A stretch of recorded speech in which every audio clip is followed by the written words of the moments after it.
Hola a todos. Hoy vamos a abordar una de las partes más cruciales y, seamos sinceros, a veces más temidas de toda investigación científica. Usualmente se piensa en el marco teórico como un capítulo estático, un requisito que hay que cumplir, pero hoy propongo que lo veamos de una forma completamente distinta, como el sistema operativo fundamental sobre el cual corre toda investigación rigurosa. Para meternos de lleno en este concepto, esta será nuestra hoja de ruta. Primero, vamos a definir por qué el marco es un sistema dinámico. Después, exploraremos su propósito, su razón de ser.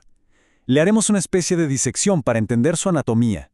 Veremos cómo se construye, cómo opera en la práctica y, para cerrar, reflexionaremos sobre su naturaleza que está siempre en evolución. Muy bien, entremos en materia. Vamos a empezar por desafiar esa idea tan arraigada de que el marco teórico es un simple formalismo académico. Y aquí está la gran pregunta, ¿no? ¿Se trata simplemente de una sección que hay que rellenar con citas y teorías para pasar el corte? La respuesta, y quiero ser enfático en esto, es un rotundo no. Su función va muchísimo más allá, es, de hecho, una entidad viva y pulsante dentro de la investigación. Entonces, el punto de inflexión es entenderlo como una perspectiva teórica. Esto es clave porque es dos cosas a la vez. Es el proceso de sumergirse en lo que ya se sabe, pero también es el producto final que le da soporte a todo el estudio. La metáfora del andamiaje es perfecta aquí. No solo soporta el edificio, sino que guía dónde poner cada ladrillo y, lo más importante, nos ayuda a interpretar lo que encontramos dentro. Y esto es fundamental. Este sistema no se construye en el aire. Nace, crece y se alimenta directamente del problema de investigación. Un problema bien planteado es, como se suele decir, la mitad de la investigación. Y es precisamente ese problema el que exige y le da forma al sistema teórico que lo va a sostener. Ahora que ya lo vemos como un sistema, la pregunta lógica es, ¿y para qué sirve? ¿Cuáles son esas funciones que lo vuelven indispensable en cualquier esfuerzo científico serio? Miren lo fascinante aquí es que este sistema es multifuncional. No tiene un solo trabajo, tiene por lo menos 7. Primero, un trío de funciones que nos guían. Nos orienta para no perder el rumbo, nos previene de cometer errores que otros ya cometieron y nos amplía la visión más allá de nuestras ideas iniciales. Y luego, un cuarteto de funciones que actúan como catalizadores. Establece por qué el estudio es necesario, inspira nuevas preguntas, nos ayuda a formular hipótesis sólidas y, quizá lo más crucial, nos da el contexto para interpretar nuestros hallazgos al final del camino. Y esta cita, bastante reciente de Frías Bayona, lo resume de manera brillante. El marco teórico es la herramienta con la que delimitamos, analizamos e interpretamos. Sin él, estaríamos navegando sin brújula, simplemente acumulando datos sin un lente claro para poder entenderlos. Bien, ya entendemos su propósito. Ahora vamos a diseccionar el sistema. Veamos sus componentes internos, su anatomía, por así decirlo. Lo que vemos aquí es, básicamente, el plano arquitectónico de este sistema. Noten cómo cada pieza se conecta con la siguiente, formando una estructura lógica, coherente, que va de lo más general a lo más específico. Esta es la estructura interna que le da solidez a toda la investigación. Analicemos estas partes una por una.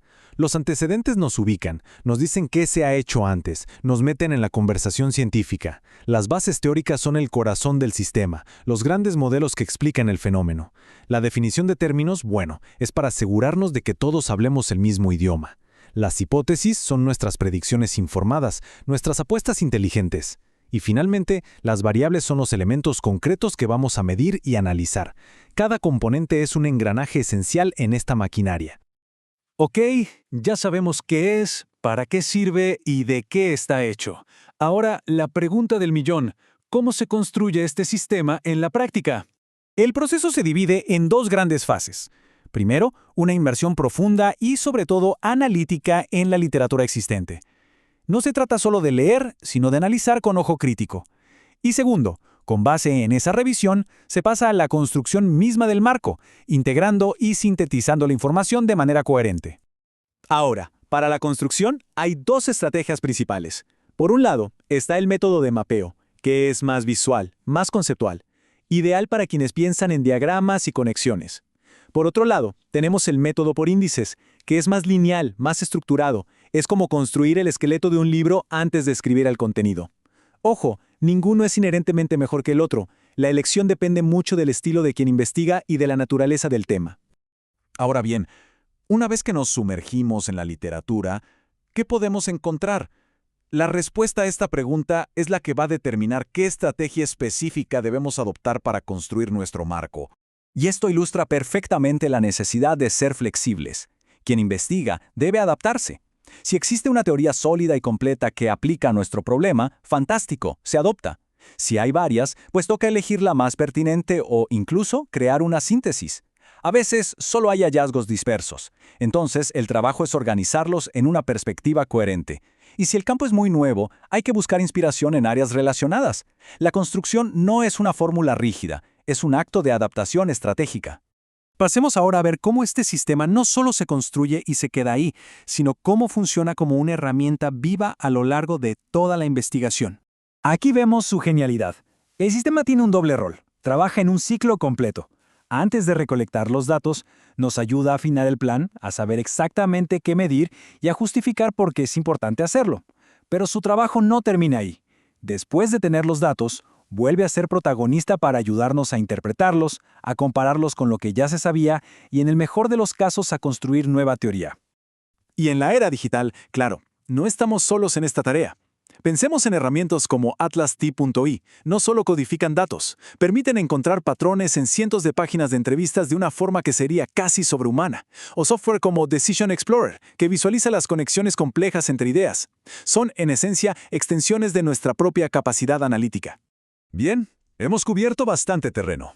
Ahora, es momento de sintetizar las ideas clave y reforzar esta nueva manera de entender el marco teórico. La idea central, la que me gustaría que quedara grabada, es esta. Un gran marco teórico no es un monumento de mármol, inamovible y frío. Es un sistema vivo, un organismo de conocimiento que respira, se adapta y evoluciona junto con la propia investigación. En resumen, si hay algo que llevarse de este análisis es lo siguiente. El marco teórico es un sistema dinámico, no estático. Cumple a funciones vitales para el rigor de la ciencia. Su construcción es un acto estratégico, no una simple compilación de textos. Debe adaptarse siempre al conocimiento existente. Y sobre todo, es una herramienta viva que nos acompaña hasta el final del viaje de investigación. Y para finalizar, una pregunta que abre la puerta al mañana. En una era donde la inteligencia artificial puede sintetizar enormes cantidades de literatura en segundos, ¿cómo va a cambiar la forma en que construimos estos sistemas teóricos?